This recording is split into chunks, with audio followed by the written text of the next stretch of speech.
Hi, DeeDee. How are you? Good. Hi, Belinda. How are you? I'm doing really, really well. I'm happy to have you on today, and I am going to start with your bio. Okay. DeeDee Hoover has been a licensed massage therapist for 33 years. She has worked on clients and patients of all ages and through all stages of life. Her passion is preventing pain and supporting a healthy lifestyle.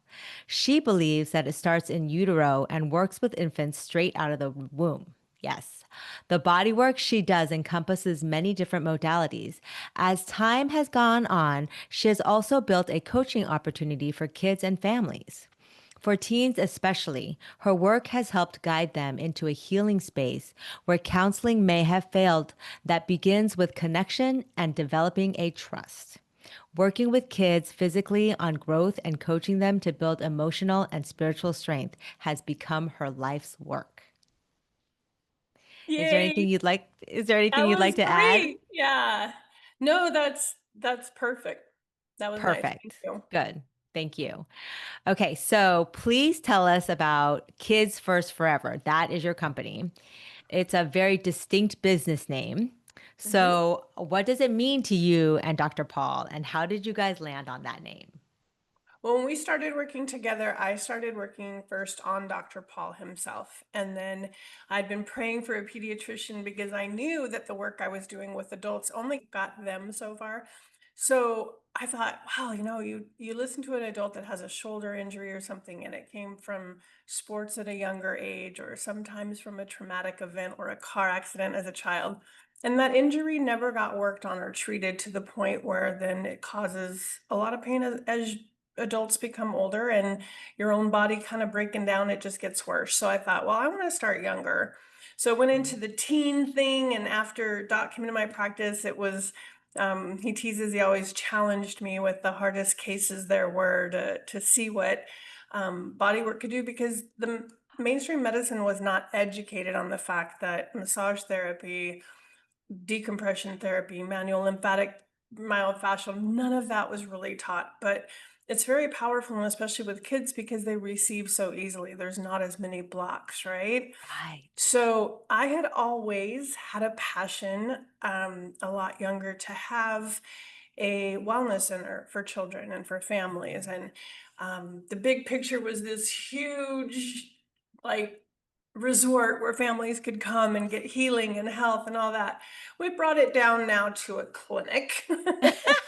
You got to start somewhere. Yeah, and working. And then, of course, as everything's moved through, things have changed. But putting kids first was just a deep passion. And as a mom, you realize, and especially when you make mistakes with your kids and challenges, your kids have to come first. And for me, working in body work and working at a level that was physical, mental, spiritual, and emotional, that was the four things. Those are the four areas that, and someone goes, well, what about financial? Financial falls under mental. These are the four areas that our bodies need to be in alignment, right?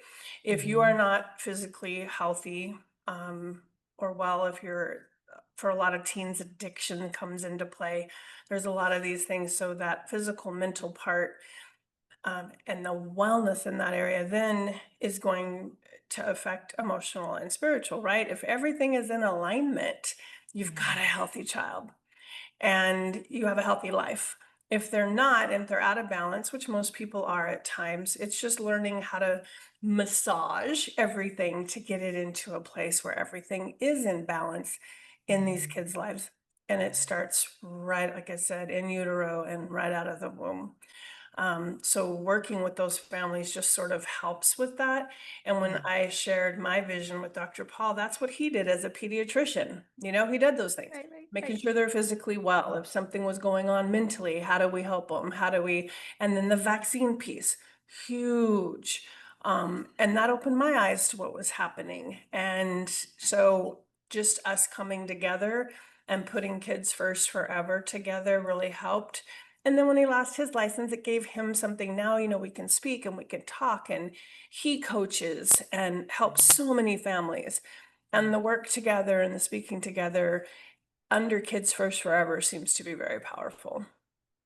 Right. I feel like that the name is so important. Kids first Yeah. forever, right? Because common society does not put kids first. Right. They're sort of like an afterthought. And they're also, the more that I look at it, we look at them from the time that they're born as if they are, how do I put it? I mean, I would equate it to like dogs that need to be trained. That's Mhm. literally how we approach parenting. And Mhm. that's why parenting is so hard because we're trying to manage a child and manipulate them as opposed to just letting them unfold. Mhm. And when we're trying to manipulate them, we're not putting them first. We're putting our own ideals and our own fears before our children. Right. What we think they should be. Right. Mhm. Right. So, I mean, you're saying that you would work with them in utero. What does that look like? Well, when I started out of school, I think it's been almost 34 years now, um, I did pregnancy massage. There was one of the instructors was pregnant at the time, and I had a best friend that was pregnant at the time, and massage through labor just kind of was becoming a thing.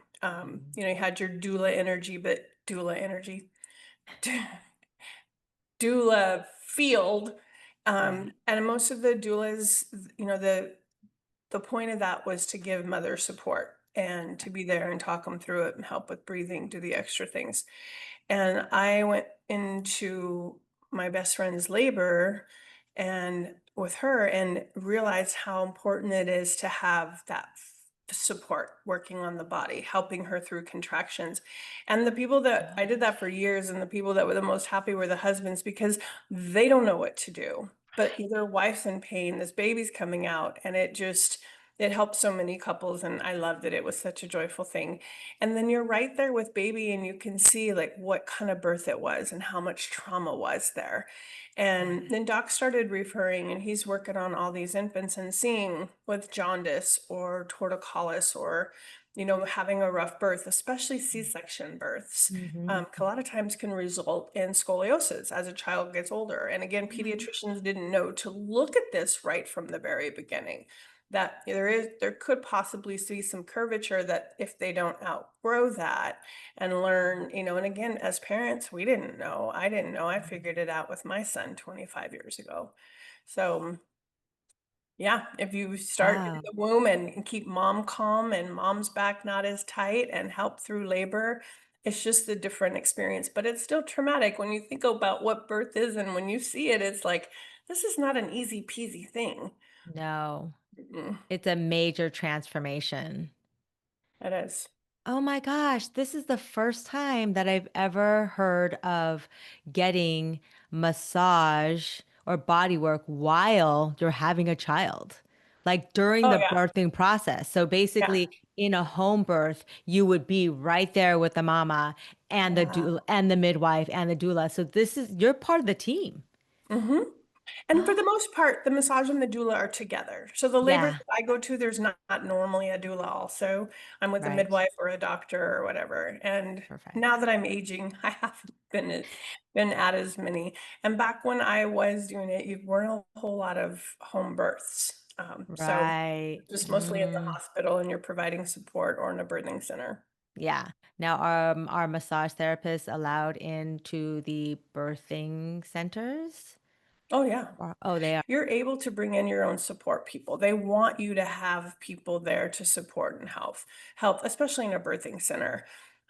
Okay. With That's good to know. hospitals, and again, years ago when I did it, I mean, I was able when a couple of the times things weren't going well, and both of my mamas that I'm thinking of had to have C-sections, and I got Mhm. to go in also so that I Wow. could be with baby and dad could stay with mama.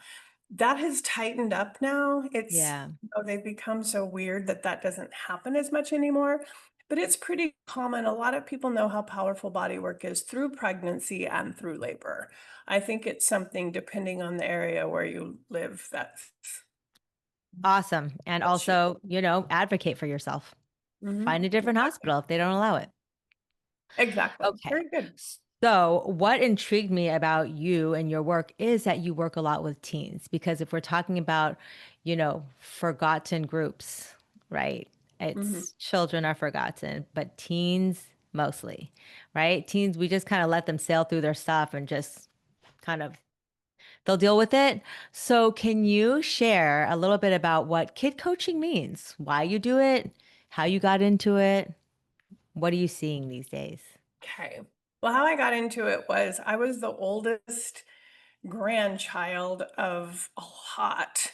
And so when I got older, all of the younger ones would call and ask questions, and I was the better listener, and you don't want to tell your mom, you want to tell your cousin or your sister or whatever. And Mhm. I guess how I've chosen to live my life, being God guided and praying. I love just praying over anything that I do. And so I had kind of a different type of a rougher childhood hood and background, and we had some trauma in our lives. And so a couple of my cousins really struggled, and just being able to be there for them made me realize how important it was to have somebody to talk to and to be there for.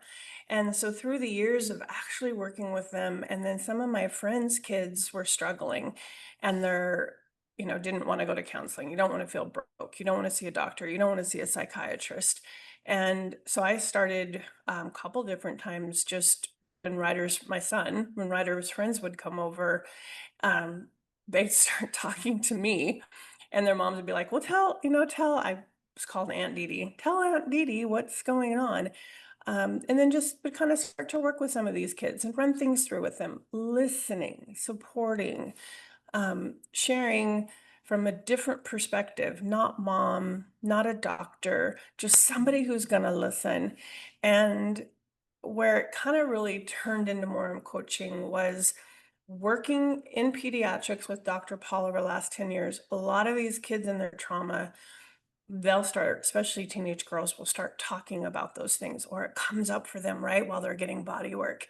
And so to be able to wellness coach, to talk, to listen, um, and I had done some certifications and things years ago, but I realized that the biggest piece is giving them some someone to talk to and a support for the parents. So working with a child who's suicidal, who the parents, the kid doesn't want to um, go to coaching, or doesn't want to go to counseling. Their parents don't understand them. Nobody understands them. And the doctor just keeps saying, how do you feel? Well, if they knew how they felt, they wouldn't have to be there. So it's one of those things that's like, hey, I'm here. You're supposed to tell me how I feel. That's that attitude from them generally. So to have somebody that's just listening and maybe presenting, a different idea here or there. What do you think about that kind of thing? Where did that happen? Or just asking even, and with younger kids, it's being silly. So I worked with a kiddo through COVID that she wouldn't take her mask off, and doc had brought her over to talk to me, and um, it had come out that the teacher told her that if she took off her mask, because she didn't want to leave it on in school, that if she took off her mask, that she could get sick and go home and kill her grandma. So she wouldn't take her mask off at night. She wouldn't take her mask off at any time. So it was just someone fun. We just came in and we played with it, and I had a fake mask and I had her take hers off, and I said, let's share germs. And we had a ton of fun and realized that this love, we made little love buckets. And Yeah. so depending on the age of the child or what they're going through, there's so many things that can be done to allow them to feel supportive. Right. And I think what I'm hearing you say is when you're working with teens, a lot of times it's just allowing them to have the time and the space to speak their thoughts. And a lot of them, again, a couple of them when I started didn't want to talk. And so the parents made an agreement. We found someone that you can talk to. And for some of them, I had done body work. So if want to go get a session and chat and talk and um, try and work out some things so you feel better. If you if you have a choice, we'll get you a counselor or you can see DD. And so and Mm. some of them that were getting my coaching and counseling at the same time, it just ended up being the coaching. And so it's even if they don't talk right away, for many of these kids who've had eating disorders or I just dealt with so much through my past in my childhood, that to be able to talk to someone who understood those things or work with other people that understood it, it was a better dynamic for them. And I had one kiddo that was experiencing gender dysphoria, and the parents were falling apart, and the k- this this teenager didn't understand a lot of what was happening, and the parents don't either. They think it's just, their thing is, you no, that's not how it is. This is how it is. And Right. it this child didn't want to talk very much. There was just sitting there, it was mom and kiddo, and um what was great was through time with it, now we have a great relationship. And this Right. teenager, they reach out when they want some help. And I'll get this text saying, but there were some things that were very scary for these parents. They don't want to lose their Mm, child. But the parents themselves, I had to work with them too to say, hey, mm, meet them where they are right now. This yeah. isn't maybe how they're going to be the rest of their life, but if it is, don't you still want to be the rest of their life? Does it really matter to you what choices they make in that matter? They're not Mm, hurting anyone. They're not hurting themselves. right. And I think that's the thing. I think parents sometimes, again, like you said before, we want to control it. This is the child we had, and this child is changing, and I don't like it. Yeah. And even when a child makes choices and decisions that aren't good for them or unhealthy, if we as parents push too hard or restrict things, don't give them the ability to make some mistakes. Obviously, don't want anything to happen to them, but I would rather my child know I'm here and that they're Yeah. safe, which is how I raise my son. So no matter what, there's nothing that you can tell me Right. that's gonna make me not love you. So since I love you, you should be able to let me know when something's happening that you could be in danger. And Right. it's teaching that to parents too. Yeah, I feel like a lot of times when if anyone needs any help, if any children need help, it's generally the parents that actually need help. You know, we have so Yeah. much work that we put onto our children, and the way that we show up for them Mhm. oftentimes will cause the problems, right? Mhm. And so I think parents need a lot of support. And it kind of feels like I'm saying I'm blaming a parent, but it's not a blame thing. It's more of a how do we get into a place of curiosity and connection? And always remember that connection is where we want to be.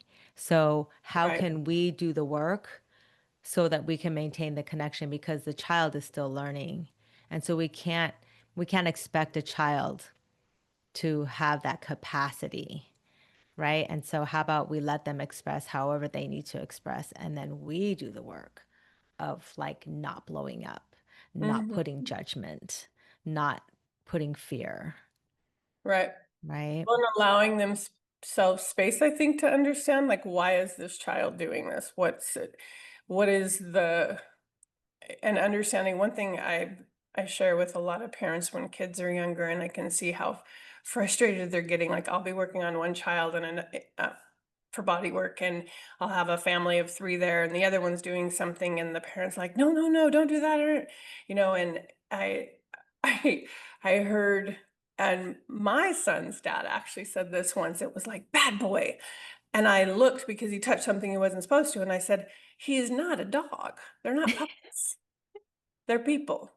Right. They're not bad. There's nothing bad about them. They're born pure and loving and kind. The behavior is not okay.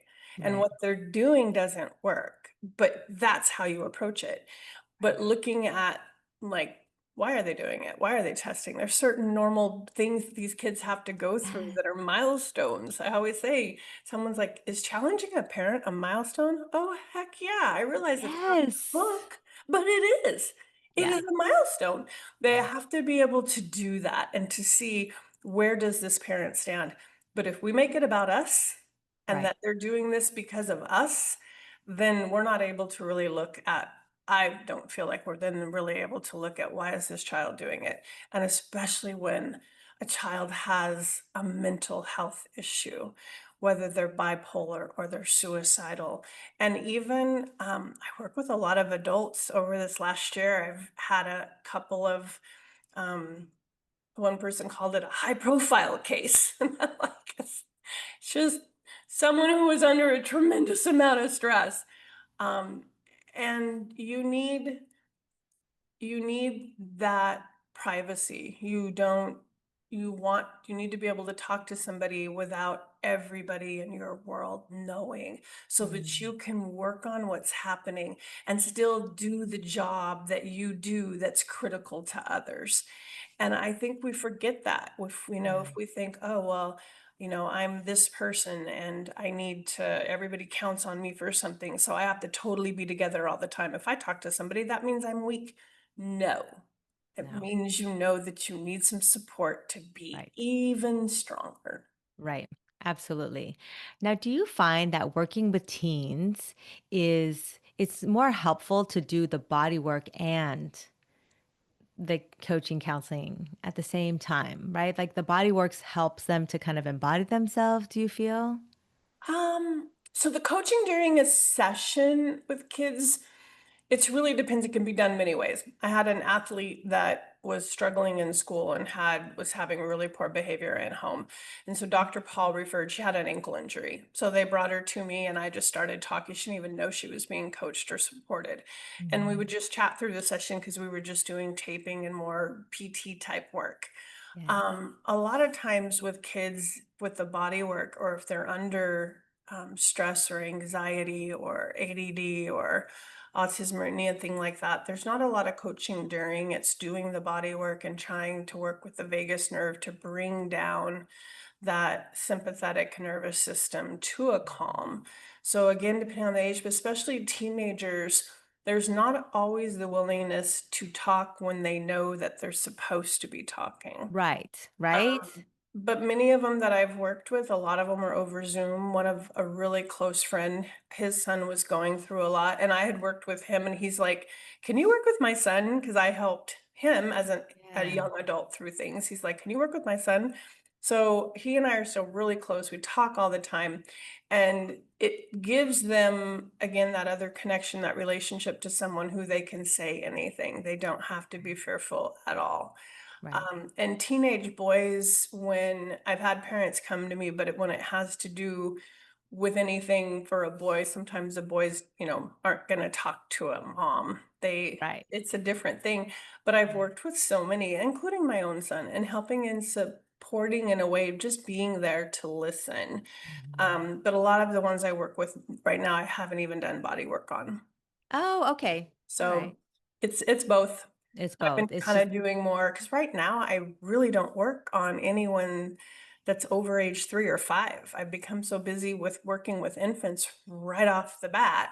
wow. So, yeah, I've cut down my hours, so a lot of mine is just the coaching with these kids and Mhm. adults, Mhm. and families, Yeah. and then the baby body work that I do.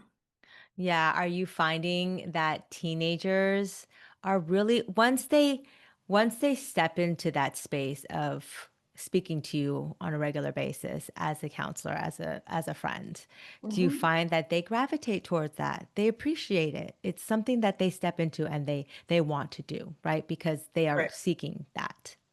Right, and the 2 that's most recent where there was, like, didn't wanna be there or any of that necessarily, didn't wanna talk to me alone. Now it's just us, like I said, they'll reach out and, I this last session that I had, they just talked the whole time. It used to be me doing all the talking, but it's like, "Yeah, this happened, and I don't understand this," and so it gives them that safe space to just blurt out, and again, if they have a question, then they can ask that question, and I can give my opinion on it, but that's what it is, and that's the way I express to people too, the difference between coaching and counseling. So counseling is generally done by a licensed provider or someone, and a lot of times psychotherapy or psychiatrist, because they fear or think there's a mental health issue and that maybe they need medication and things. Mhm. I believe there's a lot of ways to figure out what's going on without stepping into medication right away.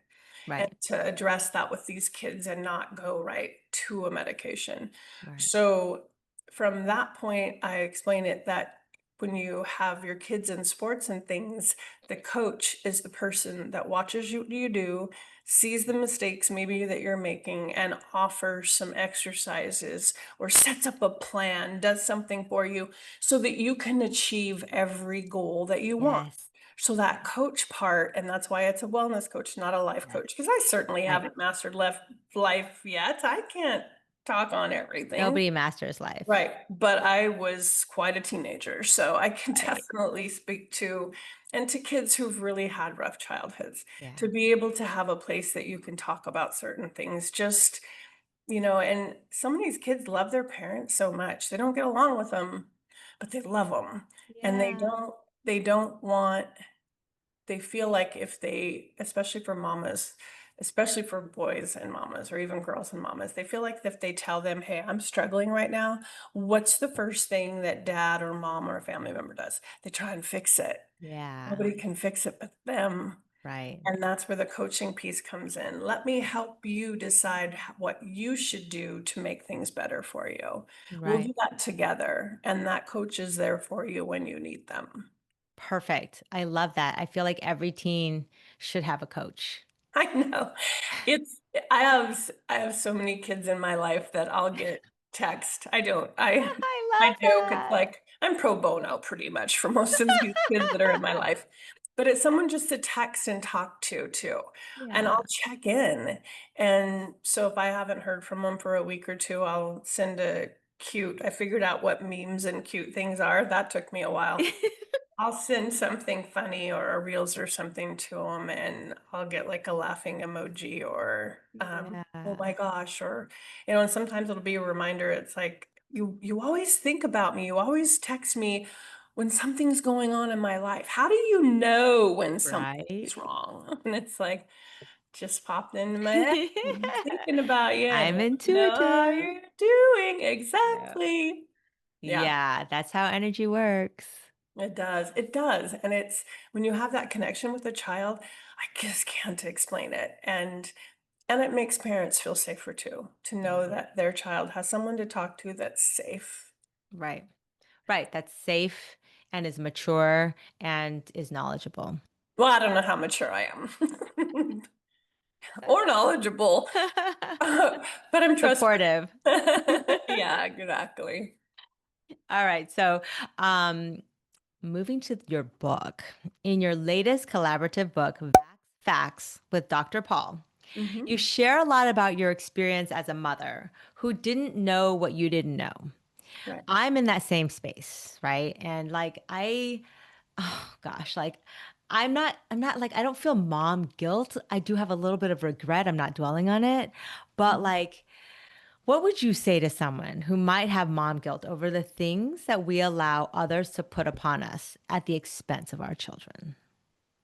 Well, this is something that I do a lot of coaching on. When doctors coaching with these families, we'll listen, and sometimes if there has been vaccine damage or there's fear or something going on, that is where I step in with the coaching and talk to the moms about why they feel the way they do and what's starting that and mom's guilt. And because I think we all, with the vaccine thing, when we know that we were a part of doing something that could have seriously injured our child, it hits your heart, it hits your core, it hits your soul, and it's not a good feeling whatsoever. And I remember I was at speaking with Dr. Paul a couple years ago at in Portland, and my son was in the audience, and I I talked about how horrible that was to know what I did to my child, and that I allowed this doctor to convince us that the Hep B shot as a teenager would be okay, and the damage that it did and what I went through and the harm that I felt like I caused. And when we got home, he's like, "You gotta stop it, mom. The vaccine injured me. I know that it was the vaccine. I felt the damage. I was there. I was part of it, but you didn't do it." And so it was like, okay, yeah, it Right. made me realize we make Yeah. the best decisions that we can with the information that we have, right? Right. That's why it's so important, the book and all the things to do to share with as many people as possible, is that when you do know better and you know you do see the harm, and being able to write a book with such an incredible writer like Dr. Paul, and the research and all the information, the Just a Mom notes was kind of a way Ah, to I love. coach people through the book. That's that coaching, and I've gotten a few sessions out of that from moms who are like, "I just don't know how to shut this down. I don't know how to do the guilt." Yeah. Or families that are not on the same page. And I was lucky I didn't have to fight with a spouse, or another parent to figure out what was best. And there's a lot going on in our world where if the parents disagree, and Yeah. probably we're going to get a divorce at some reason anyway, they for a different reason that had nothing to do with their children or vaccination. Generally, the parent that wants the custody, all they have to do is say, "I'm going to vaccinate my child." And Right. most of the cases, my wife doesn't want to vaccinate our kids. They agreed not to vaccinate forever. Now, you're going through a divorce at 10, and the husband, the premises says, "I want my child vaccinated. So I Mhm. can't live with this woman if she's not going to vaccinate her children." Guess who wins? The dad. The parent who wants to. Yep. And it is sad, and these Dad. poor mamas and Yep. protecting their children, and so I guess, again, having that support and that person that you can talk to, that can share things, it helps a lot of people. And that was kind of the Yeah. point of the book, because Doc wrote most of that first. And then I'm reading it and I'm like, well, what's this? Well, what's that? Well, how do you know that? And why this? Mhm. And Right. just different little ways to explain something to maybe a mom who didn't fully get it. Or dad. Right. I feel like it's more for moms. And that's why we call them Just a Mom notes. Yeah. People will like, "Oh, you're not just a mom. You do this and you do that." In this movement, Yeah. and first and foremost in my life, Yeah. I am just a mom. I'm not a Yeah. doctor. I'm not a Yeah. lawyer. Right. I'm I'm not a government official. I'm not a person. I am just a mom trying to help not make any more mistakes with my own child, Yeah. but to help other parents. I see these little bitty kiddos and I see the damage that's being done. I still work with the pediatric practice that took over Dr. Paul's clinic. They have a Mhm. brand new clinic, same location, and I still get referrals from them. And to be able to see the unvaccinated compared to the, or these beautiful families who have three, four, five children, and Yeah. the oldest ones have been, and they have autism or severe allergies or Yeah. ADHD or all those things. The less the kiddo is just like one family, the older So two, they were, robust. yeah, so different. No eyes, they're there, they're present, they're fun. There's no eczema, there's no ear infections. And people always say, "Oh, so you're saying that unvaccinated kids never get sick?" Of course, people get sick. We all get sick. Um, it's that they get better faster and they don't get Yeah. as sick and severe. And the parents have made a choice that when they're seeing the studies that say vaccines themselves have a higher risk of death or other issues than the disease itself that it's supposed to prevent. Right. So when you hear those stories and you're in that world, and you have to, I tease it's like an underground world, because if you just go to a regular pediatrician, my child had a high fever, well, that's normal. Well, like in my case, well, I couldn't get him out of bed. He was sick, he was vomiting, he didn't want to live, he got severely depressed. Well, those can be side effects. Ah, gosh. Thanks for telling me that now. And some of these kids don't get better. So how Right. is that normal? Right. So, yeah. Right. I really loved the just a mom perspective Thank because you. the book itself is so sciency. It's so research driven, albeit in a Mhm. bite-size format. So it's very to the point, right? There are some books that are so research heavy that it's way too much. This one was very concise. And then what I loved about the just a mom perspective was sort of synthesizing everything that the studies was showing and also your own experience in certain perspectives, which I really appreciated as well. Yeah, it's such a really good book for just sort of somebody who wants to learn a little bit more and they don't want to read a gigantic text of all the things wrong that are wrong with all the Right, and too much information that it overwhelms you, and yeah, that was the point of the, "Wow, if I write notes or something, does that help?" And again, for most people and then I wrote the communication chapter I also wrote because again, with mhm, everything, communication is key, right? That's the right, biggest piece of the coaching and the book and everything is how can someone understand everything that's being said in a way that ends up being helpful to them. right. And a couple of the comments were that the just a mom part made it real. Yeah, That wow, this some of these things really happen to somebody and not exactly. just in my own personal life, but I'm seeing it in other children. Yeah. So to be able to share that, I think like I said, some people just said it made it real. It helped them to understand and kind of process all of the other information. But it was written, his part was phenomenal in not being too overwhelming. And it was funny because when we started it, wanted to be, or when he started writing, it was supposed to be just kind of a small, easy manual to read. And then you Mhm. realize there's so much information that small went out. And when we were talking with the editors and the publishing, I'm like, they're trying to figure out the byline facts, and it's like informed consent. Well, how do you write it? And I thought, well, um, it's education for all ages and stages of life. And then we're like, oh, we should write an adult chapter. And we jumped Yeah, on the right. adult chapter because that's the thing. They're not. I mean, it's for pregnant women. There's a chapter on Yes. and again, with COVID and all of the other things coming, and there will always be more probably coming. So how do you Mhm. decide as an adult even Yeah, what's safe for me and how are my children affected by me getting a right, right. Yeah, it is all stages, and that's really important too because we can't just focus on the children because they'll get you at a different stage in life if you skipped your vaccine? childhood. Right. And and that's what's happening too. That's what's really sad. There's so many families that have completely beautiful, healthy children, but these kids grow up and they want to go to college and they can't get into that college if they don't get or they wanna go on a mission. We had a family that we worked with that he's gonna have to get all of these different or children who are completely unvaccinated, but if they wanna go to school in California, they have to be and I that mean, that just takes choice. Like, first of all, college is not that necessary. So look for a different way. It's really these experiences are asking us to take a leap of faith into something different.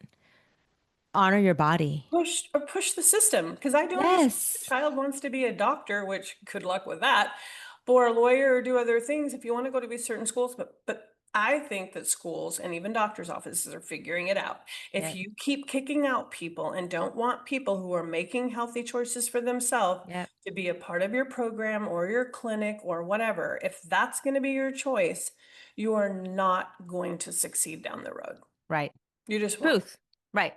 As more people get more informed, you're just going to have to make changes. And it's going to happen the more that people push. Yeah, just Right. yeah, exactly. Yeah. So what was it like co-authoring a book with Dr. Paul? Wow. Nearby so you can hear me. Just to be a part of that book, I have to tell you, was so incredible. And again, uh, you when you have a passion like I do that I just really wanna help people, sometimes too much, it's hard to watch somebody struggle and go through something, especially when you love them so much and you see family and friends, and I got canceled for a lot of my beliefs, and people were like I was just crazy, and I had never experienced that. And so watching what Dr. Paul had to go through and seeing him through those steps of everything Mhm.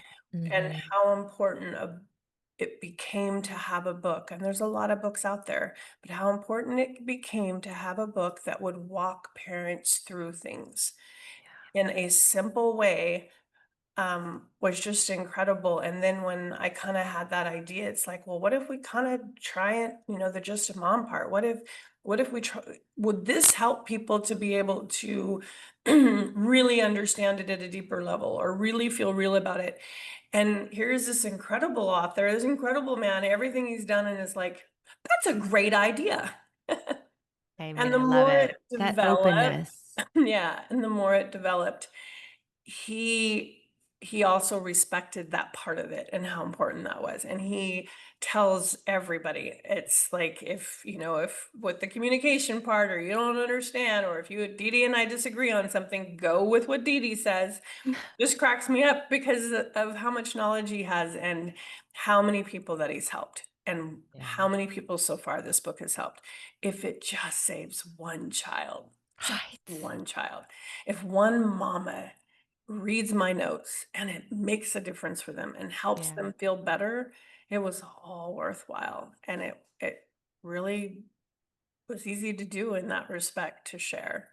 And I'm not a Yeah. writer, so we had a great editor that helped keep our voices.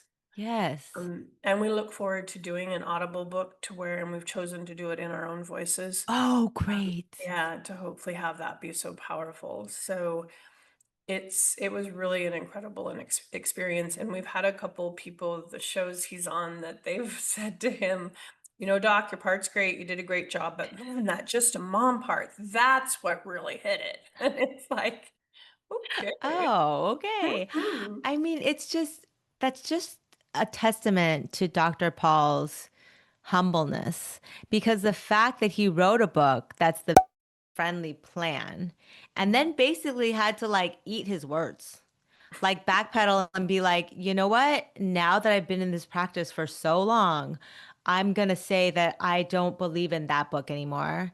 I believe that I'm the safest, and here's why, right? And then he's so passionate about shouting it from the rooftops that when you came up with your side of it, just a mom, he was like, yes, the more people that we can reach, the better. Mhm. And let's collaborate. Mhm. That's amazing.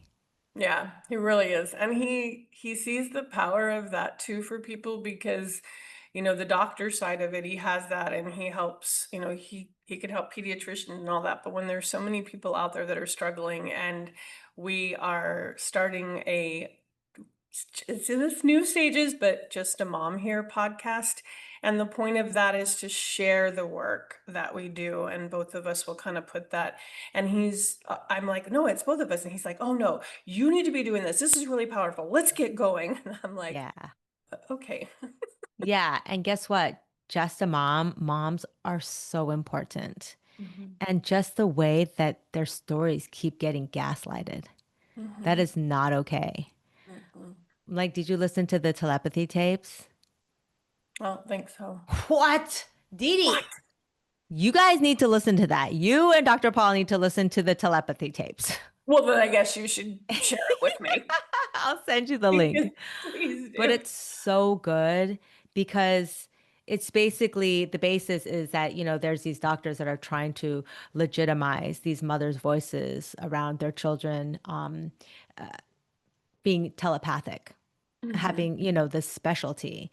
And the science world is negating it because it can't be proven without, wondering if it's been damaged or like tampered with. Like, we don't need to do that. We mhm, need to just listen to mothers mhm. and their stories. Or intuition, I mean, you can call it 5,000 different things, whatever you want, your gut Yeah. feeling, your Yes. telepathic, your psych, whatever it is. That baby was inside your body. Your Right. body created this baby, and there's something that happens to you and with you. And even if it's an adopted child, this child becomes your responsibility, and Mhm. something inside of you stirs up.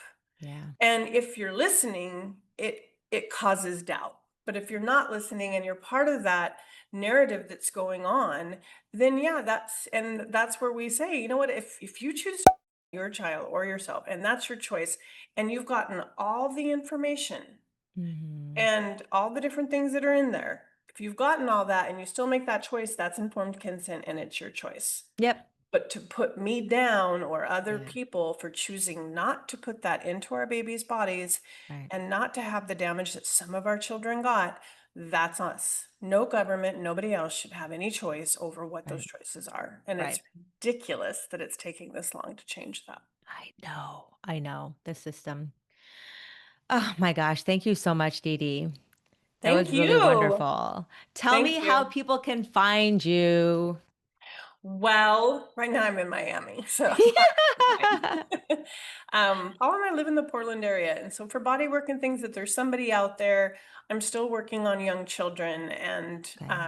the I don't on your website or whatever you can put the information, or we can when this gets out, you can Yeah. put something on there. I the Kids First Forever, it's the number four, Kids Mhm. First number forever.com has all the coaching on it. Okay. And again, how to contact is on there. We still have some shows up on With the Wind, which is another way, and we're gonna start introducing the Just a Mom part on there.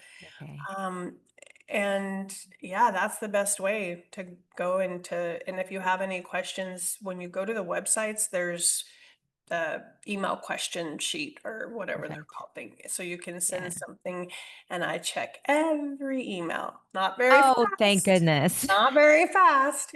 And when we're doing things, traveling, not as much, but I do check all five of the different ones that Yeah. we have. So if somebody hasn't heard from me, they need to just email back because it could have gone to something else. Okay, so you're saying you prefer to do body work now on kids 5 or lower, 5 or That's younger, about what I've right? been doing just because I get a lot Okay. of infants and younger kids. Okay. However, children with autism or special conditions, Mhm. I will see those families at least once if they're in that area. Okay. I Okay. also coach those families over Zoom if they're not local.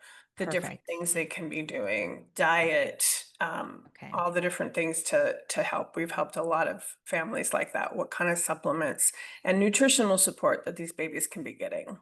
Okay. So you in person, you offer body work mostly to kids and infants, 5 and under, and then you'll do the coaching for all ages of special needs and all ages period coaching online, right? Right. Because you work with teens as well, and that's one of your specialties. Right. If there's a family with an autistic child that's really struggling, Mhm. that, pain in the body and that kind of thing, I will see them if they're in the Portland area. Okay. Um, Perfect. I just don't work a whole lot. So normally what I do is I see these families that have a special condition that are referred to me. I will help them with what they need, and then I'll place them with another therapist that can see them on a regular basis. Perfect. Okay, great. Thank you. Yay. Is Yay. Or there I'll refer them to you because you're pretty powerful. Yes. Yes, You because my can work work can be on done them. remotely. Yeah, yeah. Yes. All right. So is there anything else you'd like to add? Um, Thank you for letting me be on your show and talk and just let I guess my message someone's like, "Well, what's your message to the world?"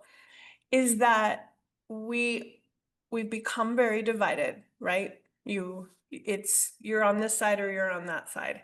But we were all created equally. We were all created with hopefully the desire that people could be loving and kind to each other. And it can happen.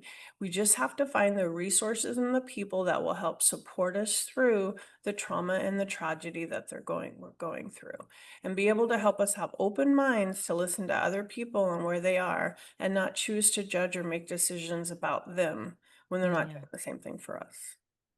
Yes, thank you. Very well said. And Thank I you. love that you worded it as a choice. It We is a have choice. every time we judge or criticize, that's a choice. And it's not about that person, and I think that's what's hard, and that's what makes someone said, "Well, why aren't how do you let people just put you down?"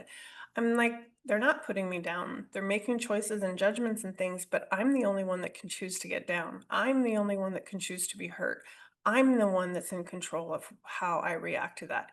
Are things hurtful? Sure. When someone says something and it's negative, or don't mess with my child. You mess with my child, and that's a whole different Right. ballgame. But that's the thing, is it's up to us to choose how we want to be and how we want to react. And I've chosen love. I have Thank chosen you. to love unconditionally. My life, the people in my life, and everyone around me. And when you do that, you don't feel bad. There is no hurt. There is no Right. fear. There is no anger. Right. Thank you. You're Thank you for that. welcome. I love Yeah, those parting words. thank you. And thanks All for right. having me on. Of course. I'll see you soon. All right. Bye. Bye.